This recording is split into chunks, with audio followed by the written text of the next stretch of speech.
Baza e Pashalimanit do të rinisë të aktivizohet pas rreth 3 dekadash heshtje. Qeveria e Shqipërisë ka firmosur marrëveshjen me kompaninë italiane Fincantieri për prodhimin e anijeve. Në ceremoni, kryeministri Edi Rama tha se anijet e para do të jepen ushtrisë shqiptare. Në mënyrë konkrete, nga 2 anijet e para që do të ndërtohen për forcat tona të armatosura dhe që do të çojnë në shtat numrin total të flotës tonë, e cila në termat e përcaktuar nga statusion madhor, po sigurisht dhe me NATO-n, është një numër optimal.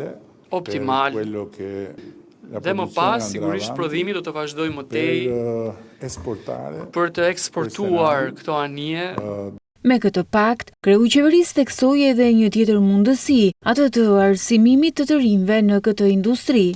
Është një lajm shumë i mirë për të rinjt, për vajzat e djemt të shkollës industriale të Vlorës, të cilët do të jenë të parët, të cilët do të kontaktohen dhe do të ftohen për të marrë pjesë në një rrugtim formimi të përshtatur për të qenë nesër, dhe jo në një të ardhme të largët, por në një të ardhme shumë të afërt.